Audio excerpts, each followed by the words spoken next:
Hello, it's Alicia with Ali.plans.cuteness, and I have for you today a semi-tutorial. What I mean by that is I did not intend to make a tutorial for this. I was making this book by trial and error, so this is a Coffin embellishment book. I used a combination of two of the new die sets from KS Crafts. So I used the paper collection I'm using is the Sweet and Spooky by Doodlebug. It is adorable. I love it. These are the mini prints, so I can flip through. Obviously, you can see here I used a lot of the larger pages. Like, what I mean by that is... here we go. Right, you can see the difference. Most of you know this, right? Like the smaller pads shrink down the scale, but this is the collection I'm using. I am making this for a swap, or we're supposed to make an embellishment book, and all my embellishments, you know, are kind of using this design. But I really wanted a book, but I also loved these die sets. So I got the new KS Craft bundle for July because I loved so many of the dies, and it comes with two really cool things that you can use. So there's this pocket tag where you've got the background, and then you've got these pocket pieces, which I'll show you in a minute, with, you know, the lining, everything. So I thought this looks really cool and would be great for some of my pages. However, I didn't want it to look like a tag flip. So I felt like this cuts out this hole. I feel like this would look more like a tag flip than a book, and I really wanted a book feel. And so there's also this, which is also not a book, it's a box. And if you go to KS Crafts, you can see all of these, you know, fully put together, but it's this coffin box die. And so, it's, you know, designed for you to make a box, or they call it like a purse, so you could leave it open. What I liked about this is all these layering pieces. So, for over here, not only does this have a hole in the top, there's no other layering pieces aside from the pockets for the background. This has a ton of different layering pieces. So there's this outer edge, there's a frame piece, there's these two inside pieces. There's actually another inside piece that goes in here that I didn't end up using. So there are so many options with this box die set. But I wanted the pockets. And I wanted it to look like a book. So I came up with this. And this is far from perfect, so my measurements are kind of crazy. I'm going to share them with you in case they are helpful. But when I first measured and made these outside pages, I was really thinking about both of these die sets. So I essentially wanted to be able to fit this, you know, outer page from the coffin die, but I also wanted to be able to fit this, which is shaped different, right? It's fatter, it's shorter, and so when I made the page, I kind of took this and then like fattened it a bit to try to make sure both could fit. So my measuring is a little crazy, and you can see it took me a little bit of trial and error. So like basically I just did this. So I took a piece of paper, and I knew I wanted this side to be flat. Now there's other ways to make books like this, right, where you don't have the flat edge, but I could have, you know, put rings on it or something and had little tags sticking out. But again, I wanted a bound book. And so I felt like I would get the shape of the, let's see if I can pull this out. I would get the shape of the coffin kind of on the outer edge, and you can see here it's not perfect, right? But then still have a full page for it to bind as a book. So that was my goal. And I basically just took paper and started like playing with it and tracing it and looking at like, okay, so if I did this, you know, what would that look like? If I put this one on there, like, would it fit? How big would it need to be? And so this first one that I made, you can kind of see here, is very crooked at the top. And so I tried again, and I came up with measurements. Again, these measurements are not perfect. So when you look at this book, you can see here, I probably should have angled this a little bit more, maybe the bottom. I realized I could stick more closely to the heart frame, because as you see on the inside, while the pocket, like if you just look at the outer dies or the outer shapes, this shape, which is the box, and this shape, which is the tag, they seem like very different. They're both in the same color, so they don't stand out. But I was kind of looking at like, oh, this gets wider, and I didn't really think about the fact that even though this one's shorter and wider, once I started playing with my cutout pieces, I realized that the pockets could fit on just this heart border. So if you were to make this and come up with your own cutting guide, which I would suggest because you could be a little bit more precise, I would change this. I would angle it a little bit more. I could obviously right now go back and cut them, but you can see some of them, it's not as much. And I just felt like, so yeah, you can kind of see here, right? There's a little bit of an outer edge. If you ever like tried to cut your own hair or cut your own bangs, that's the best thing I can think of, where you like cut it and then you're like, oh, it's a little crooked, and then you cut it a little bit more and then you're like, oh, now that side's crooked, and then it's a mess. I felt like that's what would happen if I tried to go back and cut these after the fact. They would not line up right. So the one thing that I don't mind about this is I feel like the black is kind of a background that doesn't attract attention, if that makes sense. Like, it's just kind of like a neutral, even against white, it's just kind of a neutral, like it doesn't catch your eye. So for me, the oddness of the shape bothers me a little bit, but it doesn't, it's not the thing that attracts my attention. So the other thing to note about this is normally I would put like a strip of color, you know, down the center spine, right? I would kind of cut a strip to fit. But once again, I don't want the black to be the focal point. I want the colorful coffin shape to be the focal point. And so that is why I decided not to put stuff in the creases.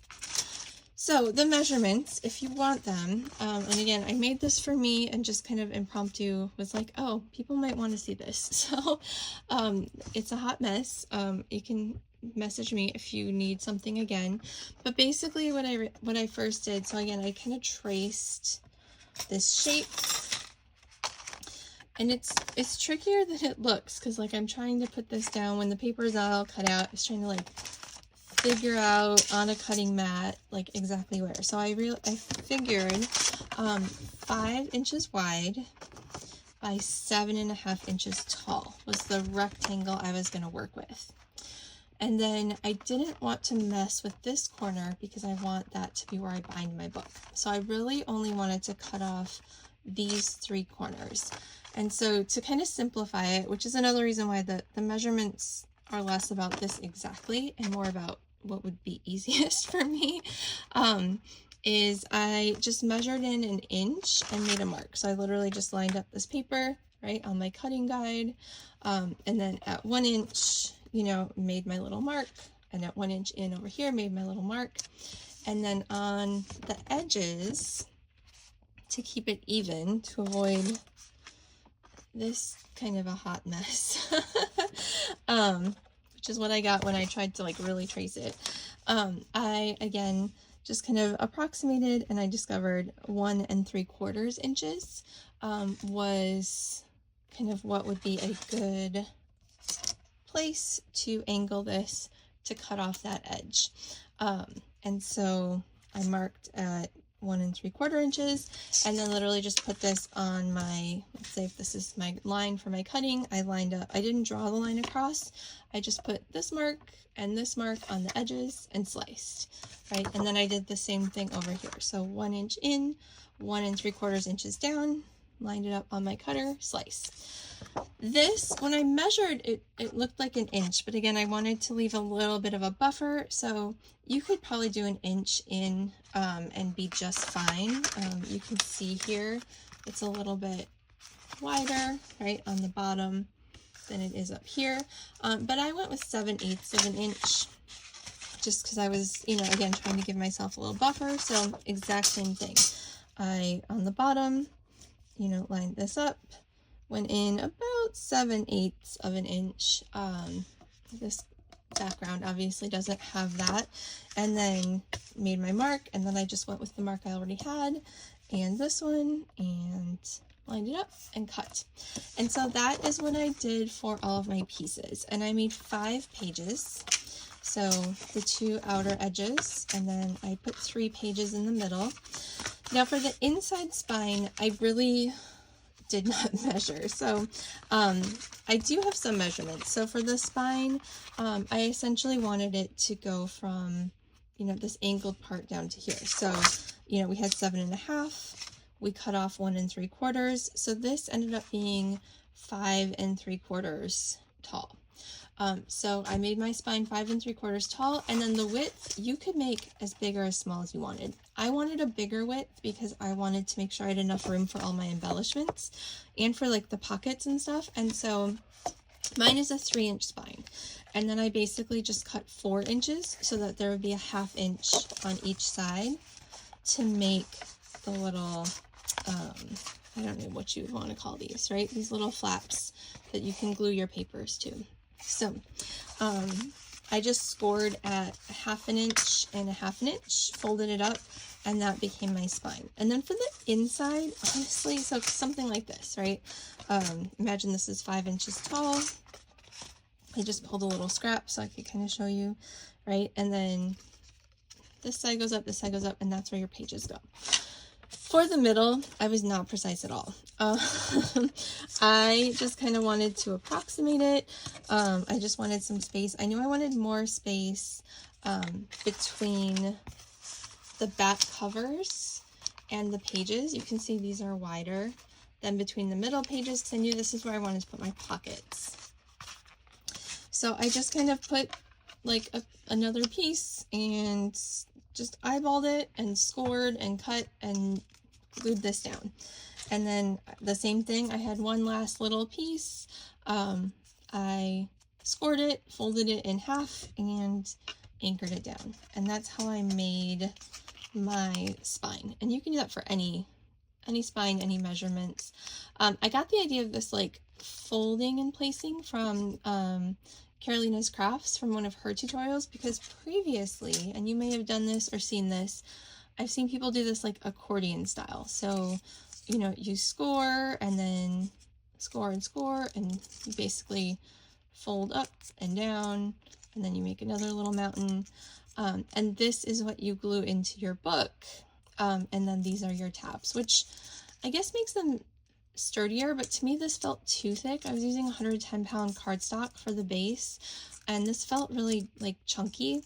And whenever I do this I just hand folded and didn't measure at all, but it's always a little uneven. It's always just kind of, I don't know, it doesn't want to glue down right. So I like this method much better. So this is probably what I'm going to do from now on when I'm making a spine. So this is what I mean by a pseudo tutorial. I'm just kind of showing you off the cuff what I did. So then I glued in my pages, right? I measured them all, cut them, glued them in, and then most of them I just decorated with this outer piece. Again, you can see I cut background pieces for both. So I cut the background piece for the pockets and the background pieces for the like purse or box. But what I discovered when I went to make my pockets is that these actually, while they, you know, fit perfectly on the tag, and they look very nice on the tag, they actually aren't too bad on the outer edge of the heart frame.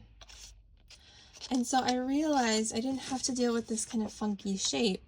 I could just put my pockets on the outer edge. And here, I lifted it a bit so that you could see the little heart border on the bottom. You don't have to do that. You could also just take your pockets, and it actually fits nicely right all the way to the bottom. So you could scooch it up and you could see the little hearts and some maybe a little peeking of the edge, or you could put it on the bottom, and it really kind of covers it in the same way that it did on this tag. There's just a lot more for you to see up top. So those are also options. You notice I didn't really decorate this. That's because I am waiting to see what I'm going to put in.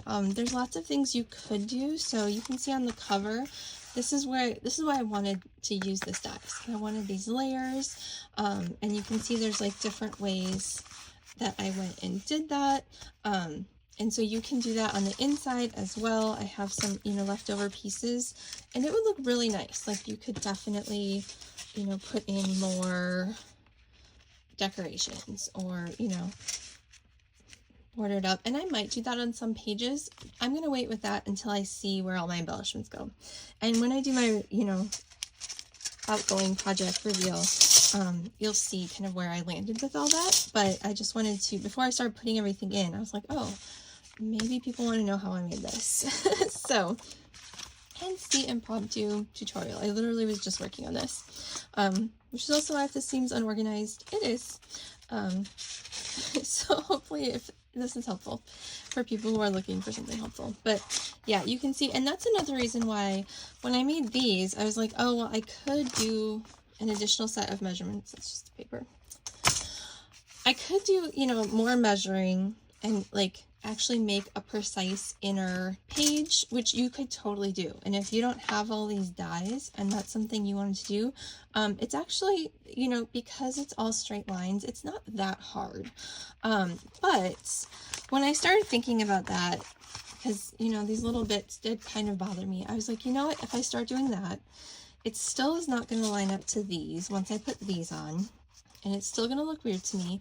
And then I'm just going to make all the mats. And that kind of defeats the purpose, because the whole point was to use these really nicely pre-cut dies that have the border pieces, that have the stitching, that have the decoration, that have the pockets. And so if I start making my own mats, then I might as well not do that at all. So that's another reason why I just didn't futz with it after I had made the outer edge. So the rest of this is pretty self-explanatory, but I did save my last page in case anyone wanted to see. I like rainbows, so I did the inside cover and the outside cover. Oh, for the back spine, that was really easy. So the back spine I told you was 5 3/4 tall by 3 inches wide. And then, you know, I cut it 4 inches wide to make those outer flaps. So I literally just went in 1/4 inch. So then my first mat, this outer turquoise, I just cut 5.5 by 2.75. And then the pink went down another 1/4 inch, so 5.25 by 2.5. And then the inner piece, another 1/4 inch, 5 by 2.25. And again, that's going to vary depending on the size of your spine, but with a rectangle, matting is super easy. You just kind of go in 1/4 inch. If you want a really thin border, you know, you could do 1/8 of an inch. If you want a thicker border, you could do a 1/2 inch. So that's kind of up to you, but that's how I did that. So inside, so I got through my pink, orange, yellow, green, blue, purple, and then the inside back cover, you know, I just have something decorative kind of like up here. Put these dies out of the way. So this I'm just going to glue in.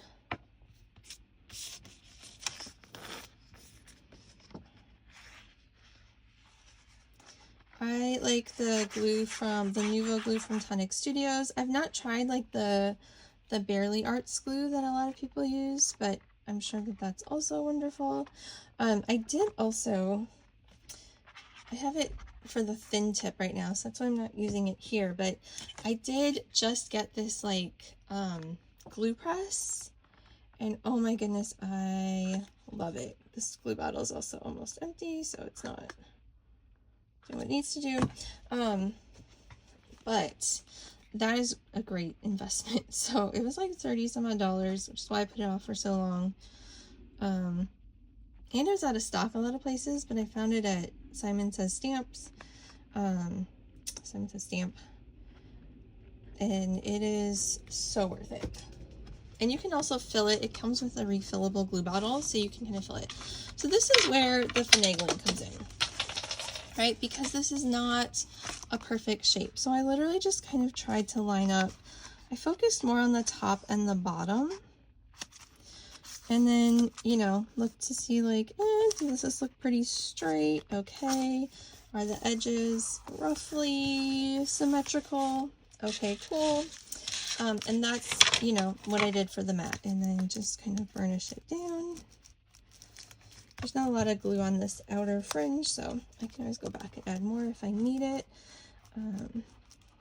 But for the sake of time, there's that. So done. Perfect. And then same thing for this inner cover, right? Again, you just kind of look at where it needs to go. That's pretty sad too. The Judabug paper is double-sided, which is also fun, because then, especially with the layering pieces, it gives you a little bit more to play with. Just kind of dotting around the outer edge. It doesn't have to be perfect.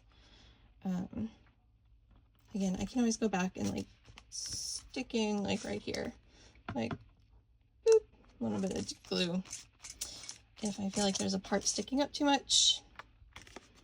But for the most part, this tends to work. So again, I kind of look, try to see like top and bottom. Is it roughly lined up? And smidge it a little bit. Let's see. Kind of even across the top. Top and bottom are lined up. Done. So it's not perfect. Again, it's good enough for me. It took a bit of effort to figure out even this mat, and a couple of trial and error. So I'm sure, you know, more trials would get it even more precise. But for now, this is where we're staying. So I have my mats, and then my pockets, like I said, they actually fit on here really nicely. So I started by cutting it out of the same 110 pound cardstock, and honestly for me it was too thick. Like it just felt, I don't know, kind of stiff and chunky. And so then I pulled out a thinner cardstock. So I actually made my pockets out of the 65. You could do either. When I was gonna do this, I did gusset this bottom part. It doesn't come like that, just to get rid of some of that bulk. But with this, I don't really feel like you need it. It seems fine. So that is an option though. And then I just glue around the edges.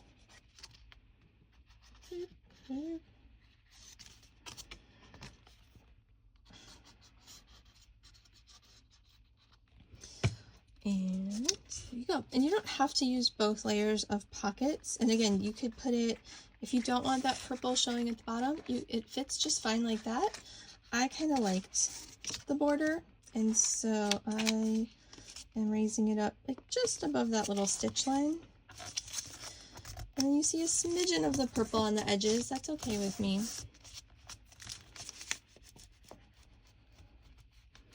The more you lift it up, I think the more edging you'll see from the purple. So if you wanted to play with that, you certainly can. And then again, just burnishing. Oops, try not to do that. Burnished a little ridge in there. That was not the goal, but just burnishing the sides. I would probably put this on beforehand, but just for simplicity, as I'm recording this, I did not. So another thing I wanted to show you is the mats. So the mat actually does cover this whole pocket. And you don't need to use both, right? I could use just this one, I could use just the little one. But since I am layering them, I felt like it was kind of a waste of paper to cover this whole thing when like most of it is already going to be covered. So I just basically took my paper and put my die over it, and then just kind of took the other die, or took the other pocket, and lined it up at the bottom to see roughly, you know, where this would cut off. I wanted to leave some extra so it's not like right at the edge. And I literally just kind of scooched down my paper, or scooched up my paper, so that instead of cutting my paper, you know, all the way, I just went and did it like this. And so then that saves some paper on the bottom. So another idea, something that probably a lot of you already do, but if not, that's another option for you. So glue this. And then when I was thinking about colors, I wanted this middle color to be something bright. On the front pocket, it was yellow. On this one, I did this bright green. And the reason is because this bottom pocket has these adorable spider webs, and I did not want them to get lost. I wanted them to pop. So I wanted to make sure that the color I had in the background was something that it would stand out against. And this I will put down first, just because it is actually easier to do it that way. So I'm just going to line it up. And again, I like to burnish these down just to make sure it's well stuck, but you don't have to do that. And fold in these edges. These are just accordion fold pockets. The die cut does that for you. So you can see on the outer die it has those ridges. And glue on the edges.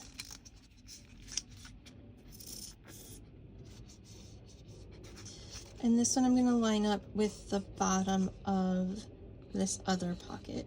And again, you can adjust, you could play with how you put that, but if you don't put it directly on the bottom, then I would obviously put that backing down to the bottom.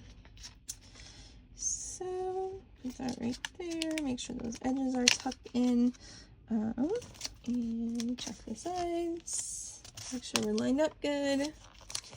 Looks good. And let's burnish this down.